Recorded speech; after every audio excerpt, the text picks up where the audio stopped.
Voting rights advocates are keeping a close eye on a controversial bill that's moving forward in the Florida legislature that will create a special police force for election fraud. Last week, a Florida Senate committee approved an overhaul of election laws that would, among other things, add new requirements for voters who want to cast a ballot by mail. CBS News senior White House and political correspondent Ed O'Keefe has a closer look at what's happening here in Florida. Well, why should you make voting harder? Cecile Schoon runs Florida's nonpartisan League of Women Voters and is concerned a proposal to establish a new police unit to investigate elections fraud is designed to keep minorities from voting.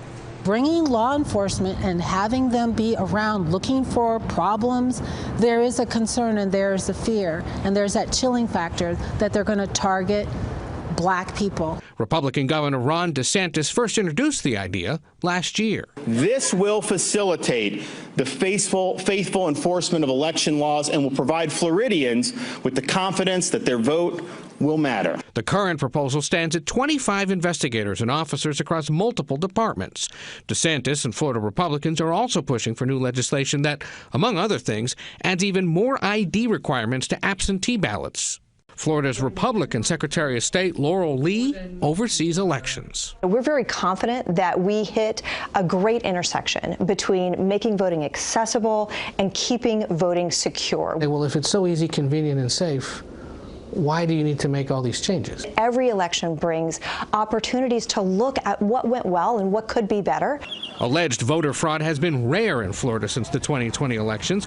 Out of over 11 million votes cast, only 4 people have been arrested for trying to vote twice. But Lee says she supports the new election police unit because we simply don't have the resources right now to be the partners we want to be to state and local law enforcement. These resources would allow us to do even more to support our partnerships with those groups and be prepared for any challenges to come. Democrats in the state legislature are strongly opposed. I think we should be afraid of a political election police goon squad. The new proposals come just 9 months after DeSantis signed another law with voting restrictions, like limiting the use of ballot drop boxes that's now being challenged in federal court. It was really an unneeded law.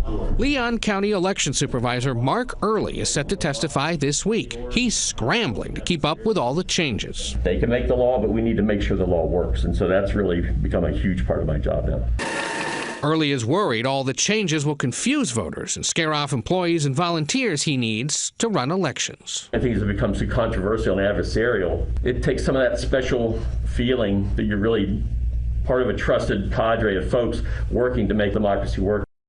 Republicans in at least 2 other states are proposing similar ideas. In Georgia, a GOP gubernatorial candidate is pushing to establish an election police force. And in Arizona, a Republican state senator would establish a Bureau of Elections with subpoena power.